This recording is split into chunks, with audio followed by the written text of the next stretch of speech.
আপনারা যদি এই গেটটি যদি করতে চান তাহলে ভিডিওটি সম্পূর্ণ দেখুন। আমাদের এই ভিডিওর মধ্যে গেটের রেট কত, প্রাইস কত বা কি কি মাল আমরা এখানে ব্যবহার করেছি, স্কয়ার ফিট কত করে, সবকিছু যদি জানতে চান ভিডিওটি সম্পূর্ণ দেখুন। ধন্যবাদ।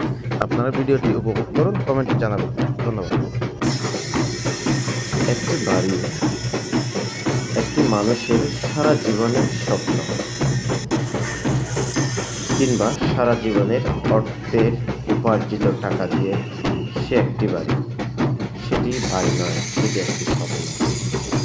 আমরা সেই বাড়িতে থাকতে গেলেও বাধা আছে, না থাকলেও বাধা আছে। যেমন, আমি কোনো রাজনৈতিক পক্ষপাতিত্ব ব্যক্তি নয়, রাজনীতি করি না। দেখা যায় এক দল যখন রাজনীতি করে, সেই দল যখন ক্ষমতায় কিংবা যে কোনো কারণবশত হলেও সেই দল যখন সেই জায়গার মধ্যে স্থানের মধ্যে ক্ষমতায় চলে আসে, দ্বিতীয় পক্ষের যেসব রাজনৈতিক ব্যক্তিগুলো আছে তাদেরকে ওইখান থেকে বিতাড়িত করা হয়। সেটি কেন হয়? এই বৈষম্য আমরা যদি করি তাহলে ঠিক হবে না বলে আমার দৃষ্টিতে মনে হয়। আমরা আরও কিছু কাজ করতে পারি। যেমন, ওনারা বিরোধী দল করতেছে, করুক না, সমস্যা নেই, আমরা আমাদের মতো চলি না, আমরা আমাদের মতো থাকি না। যখন ক্ষমতা পেয়ে ক্ষমতা যখন অপব্যবহার করি, অতীতে যারা করছে তারা এবং বর্তমানে যারা আছে তারা এবং ভবিষ্যতে যারা আসবেন তারা সবাই যদি ক্ষমতার অপব্যবহার করে, তাহলে এক পর্যায়ে মানুষের কাছে সে ক্ষমতা পাওয়ার জন্য অনেকটাই কিন্তু করে লেগে যাবে। আমরা যেমন দেখতেছি, অতএব একটি দেশকে লাইন করতে গেলে সর্বপ্রথম কৃষি খাতকে আপনার উন্নয়ন করতে হবে। কৃষি খাতকে গুরুত্ব দিয়ে কৃষি উৎপাদনে আপনার স্বয়ংসম্পূর্ণ হতে হবে। যদি আপনার কাছে বিলিয়ন বিলিয়ন যদি কোটি টাকার সম্পদও যদি থেকে থাকে, টাকাও যদি থেকে থাকে, তাহলে আপনি যদি খেতে না পান তাহলে আপনি সেই খাদ্য দিয়ে কী করবেন? আসুন আমরা সবাই শপথ করি আমরা কৃষি জমি নষ্ট করব না এবং পাশাপাশি সেই কৃষি জমিগুলিকে রক্ষা করব। আমাদের বাড়ির আশেপাশে আঙিনায় ডোবা জল আছে, অনেক কিছু আছে যেখানে কৃষি উৎপাদন হয়। আমরা সেইখানে আমাদের বাড়িঘরগুলি করতে পারি কৃষি জমি রক্ষা করে। সেটি যদি হয় তাহলে আমাদের আগামী প্রজন্মের ভবিষ্যৎটা নিশ্চিন্ত, আপনার খাদ্য তাদের সংকট হবে না বলে আমি মনে করি। শুধু খাদ্য নিশ্চিত করলে হবে না, সেই খাদ্যকে নিরাপদ করতে হবে, নিরাপদ হতে হবে। যেমন খাদ্যের মধ্যে যেসব ফরমালিন বলি, কেমিক্যাল বলি, যা ইত্যাদি ইত্যাদি, এগুলোকে আমাদের বর্জন করতে হবে। এগুলো একটি সিস্টেমের মধ্যে নিয়ে আসতে হবে। এর পাশাপাশি সরকারি দপ্তর, যতগুলো দপ্তর আছে সব দপ্তরের মধ্যে দুর্নীতি হ্রাস করতে হবে। দুর্নীতি ওইখানে হতে পারবে না, বা দুর্নীতি যদি হয় ওনাকে অতি দ্রুত আইনের আওতায় এনে শাস্তি করতে হবে, শাস্তি প্রদান করতে হবে। কারণ যদি শাস্তি করা না হয়, শাস্তি দেওয়া না হয়, অন্য আর 10 জন কিন্তু শুধরাবে না।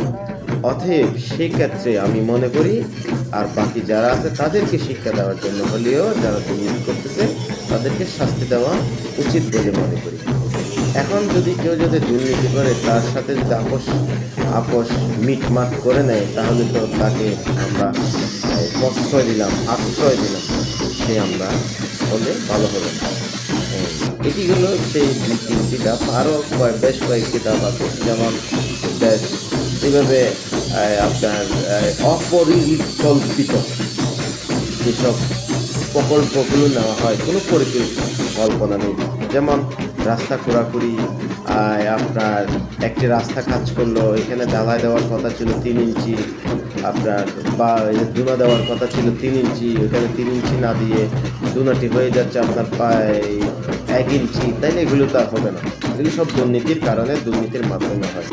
আমার এই ভিডিও থেকে বার্তা হচ্ছে, এটা একটি গ্রিল ওয়ার্কশপের ভিডিও, গ্রিলের ভিডিও। এর পাশাপাশি আমি বোঝাতে চাই জনগণকে, দেশের জনগণকে আমি বোঝাতে চাই যে মানে এটা করলে হবে না, আমাদের এগুলো থেকে বিরত থাকতে হবে। আমরা মারামারি, হানাহানি, হিংসা-হিংসি প্রবৃত্ত হোক এই কামনা করি। সবাই যাতে সুস্থ থাকে, ভালো থাকে, শান্তিতে থাকে এই কামনা করি। শুধু যে আমি যে শান্তিতে থাকলে তো হবে না, আমি যদি শান্তিতে থাকি আর অন্যরা যদি অশান্তি থাকে তাহলে সেই অশান্তিটা আমাকে গ্রাস করবে। অতএব সেই জন্য আমি বলতেছি আমরা সবাই মিলে দেশটাকে সুন্দর করে গড়ে তুলি। এটাই হচ্ছে আমাদের জন্য একটি সুন্দর একটি সমাধান, সুন্দর সলিউশন, যা আমি মনে করি এইটি যদি হয়। এই ক্ষেত্রে আরও অনেক কিছু আছে যেগুলো বললাম, খাদ্য নিরাপত্তা, খাদ্য ভেজাল দূর হোক, খাদ্য নিরাপত্তা জোরদার হোক, ভেজাল দূর হোক, দুর্নীতি দূর হোক। এর পাশাপাশি আরও অন্যান্য যেসব সরকারি দপ্তর যেগুলো আছে অনিয়ম, সব অনিয়ম এবং দীর্ঘমেয়াদী একটি পরিকল্পিত একটি দেশ হোক। আমরা বিদেশে অনেক ক্ষেত্রে দেখি অনেকে যাচ্ছে, ওইখান থেকে দেখি ওনার আমাদের এই গেটের জন্য যদি ধারণা দেই, আমরা এই গেটটি নিয়েছি আমরা 750 টাকা স্কোয়ার ফিট। আমরা এখানে এগুলো সব এসএস এর বল ব্যবহার করেছি, যেহেতু রেডওয়েস্ট দিয়েছি সেই জন্য ওগুলো আমরা ট্যাপ দিয়ে ইয়া করে দিয়েছি। তার পরবর্তীতে আমরা 16 গজা টিপ ব্যবহার করেছি, বারগুলো ব্যবহার করছি আপনার 10 মিলি, আর এখানে 1.5 ইঞ্চি ফল্লা, 1.5 ইঞ্চি 6 মিলি ফ্রেম।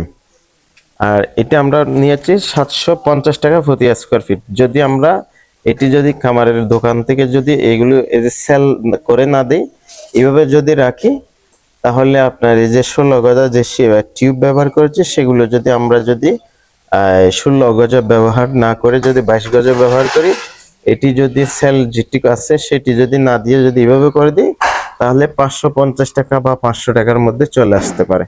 বিষয়টি হচ্ছে কেন, তাহলে আমরা এই গেটটি করেছি, তাহলে আপনার চিন্তা করুন এখন যেগুলো সেল দিয়ে 16 গজা দিয়ে, তারপরে আপনার এই এসএস এর বলগুলো দিয়ে, আর এই নেটটি যেটি করেছে সেই নেটটি সিঙ্গেল যদি দেই তাও ওই যে 500 টাকা আসতে পারে। আমরা এটি পূর্ণাঙ্গভাবে নিয়েছি, এখন সে আপনার 750 টাকা করে প্রতি স্কোয়ার ফিট।